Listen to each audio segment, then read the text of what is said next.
can't buy.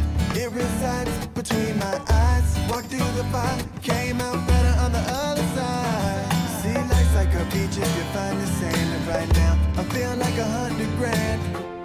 You are listening to Inspired Insider with your host, Dr. Jeremy Wise.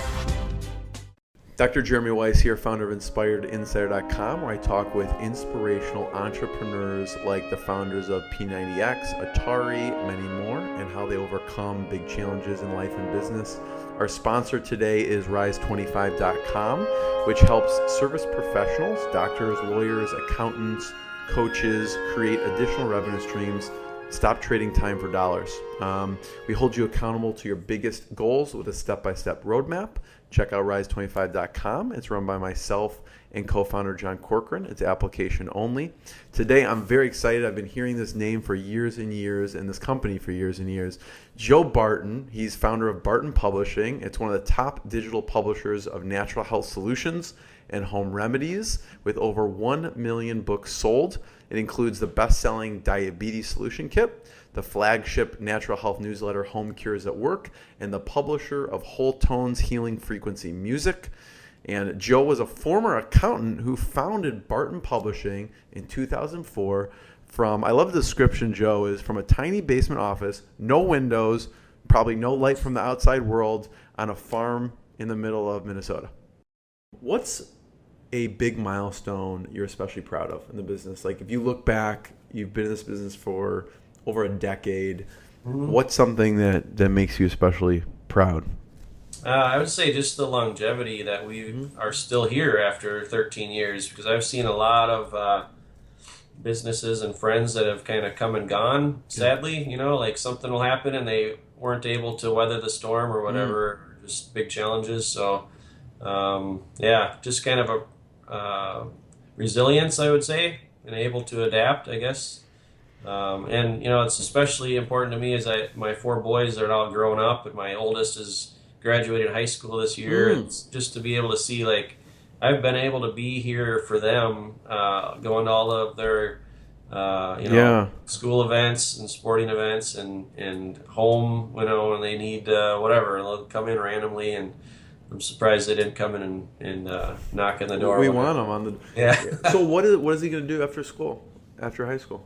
My oldest is going to go down to ORU in Tulsa. So he's going to start in a business major. So he's actually my oldest 2 kids have an Amazon and an eBay business now selling Wholetones. So that's awesome. They're learning. I was thinking, like, forget college, just like they have this thriving education, like with you. So what do you? I'm curious. What do you suggest? Obviously, you're an entrepreneur. You want them to be entrepreneurial and have kind of control of what they do. What do you tell him now that he's off to college? Yeah. So I tell them I want them to do what they feel like they're called to do or are gifted to do or whatever they're interested in. So like my oldest is very much like he's a social butterfly, very strong leader. Just everybody loves him, but he's he'll get up in front of people and talk and share things from his heart, and just an all-around great guy. And so he's going to flourish in college. I know he'll connect there. My second oldest is he's like really smart, but he's not disciplined or organized, but he's like brilliant, and he's got a YouTube channel, ZMS Productions. He and his buddies will do these 5-minute videos, and very creative. We'll have to link it up in the show notes. What's the link? ZMS Productions on YouTube. What is it? EMS or Z? ZMS. ZMS. Yeah.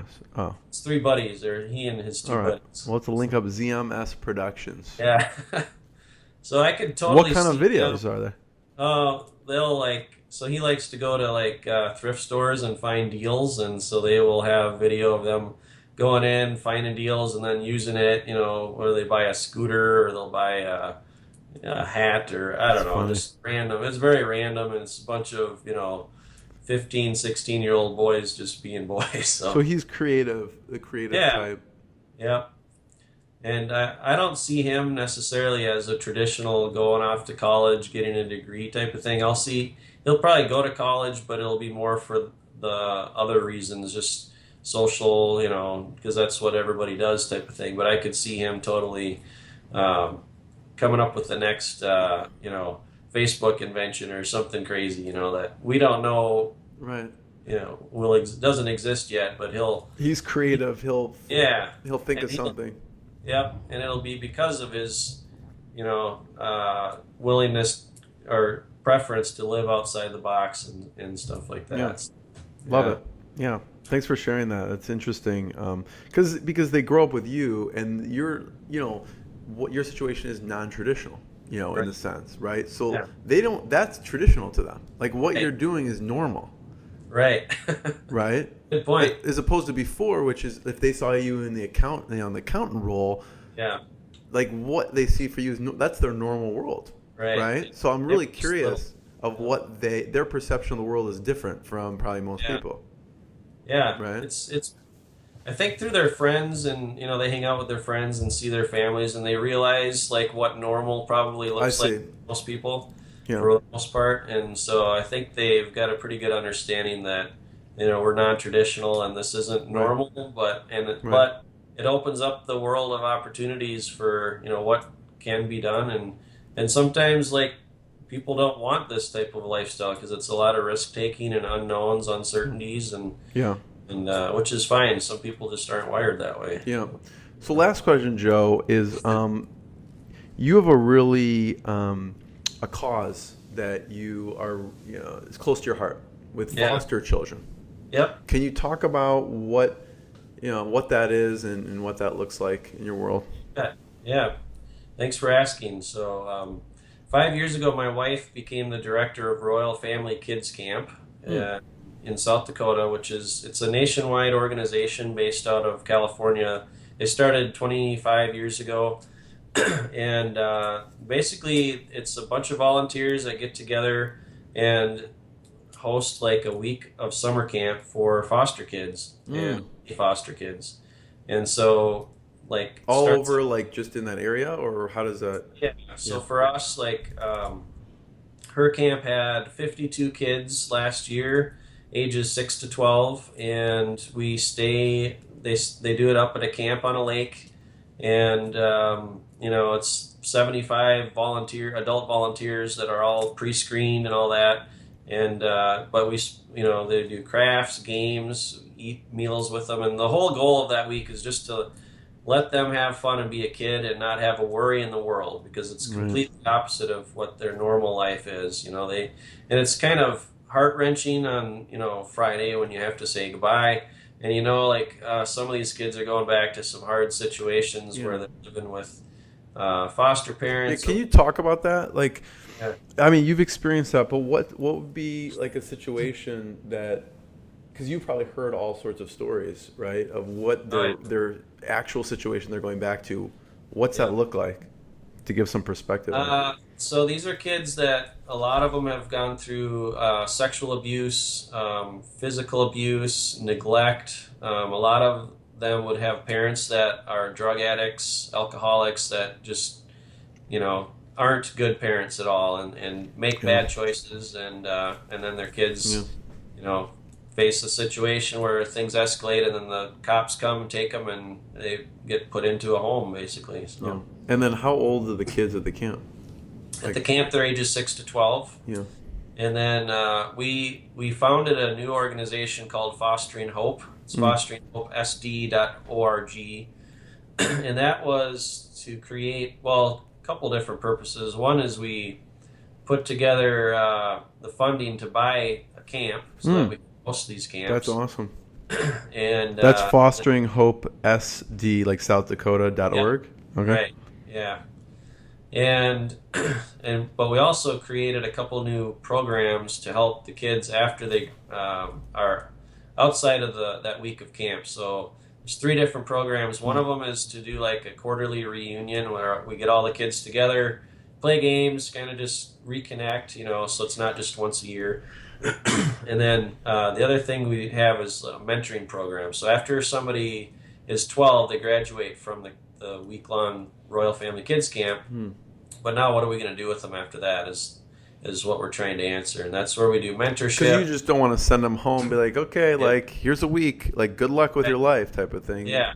I mean, that program alone does change people tremendously, but then to be able to support them with like life skills, like we'll do like a weekend retreat with them where some of their adult leaders will come and just kind of spend time, teaching them, like, here's how you manage your finances, or here's how you cook, or here's how you talk about different issues that maybe a dad would talk to them about. They don't have a dad in their life, so that type of thing. So it's really kind of like a brother program in some ways. That's amazing. Yeah, I mean, just every little step helps a tremendous amount. I'm sure. Yeah. What situation do they go back to? Like, some of them have to go back to the normal situation, or do they go back to like a foster home? Or I would say the majority are actually, half of them get adopted into good homes, which is great. The other half are kind of either bouncing back and forth between foster home and their own birth parents, or they might be in like with grandpa and grandma or aunt and uncle, something like that. Family member, yeah. It's usually not a horrible situation by any means. Yeah, but I mean, those kids sustain a lot of trauma, and that trauma is tough for the rest of their life sometimes. Yeah, it's a lot of things that, when you see something, it's really hard to unsee it, and especially with sexual abuse, things like that. Like, we just hear some horrific stories that just breaks your heart. It's horrible. Yeah. So, people can check out fosteringhope.sd.org. Joe, thanks for sharing that. I just saw the movie Lion. I don't know if you've heard of it or seen it, but it reminded me. I haven't seen it yet. I mean, it kind of shows some of the crazy things that happen when kids don't have the proper home life situation. They get put in situations that they shouldn't be put in at a young age. So, but you've seen it real up close and personal with these camps. So, is there any way people, if they want to help contribute or help in any way, I don't know, when they go to fosteringhope.sd.org, what? Yeah, they can go there if they want to make like a financial donation. We're always looking for help, and that money gets put to help these kids develop the programs, help support the camp, things like that. That's great. And I'll just say, like, to have a bigger purpose as an entrepreneur, I think is a big difference, and it's another reason to drive you. It's a huge why. Yeah. And it goes beyond, we still feel like we're making a big difference with our products, but to be able to go, in a different capacity, and it just like, it's a community coming together, and it just has like a higher purpose that drives you in a different way. So, is it something you do every year? Like, are you actually, or do you get a bunch of volunteers there, or how does that work? So, as the husband of the director of the camp, you can imagine that she puts me to work, and so I've been like a guide to the kids in the past, where there would be one guide with 2 kids. It's a small ratio. I've also done like the music ministry part of it, and I've worked in the activity center doing crafts, making duct tape wallets, just hanging out, playing Legos with the kids, whatever's needed. So, do they only allow adults to volunteer, or do your boys sometimes? 16 up. Yeah. So my oldest son has done it twice now, and then our next oldest will be doing it for the first time this year. So, it's cool. It's really like my favorite week of the year. It's hard because it's 24/7 nonstop.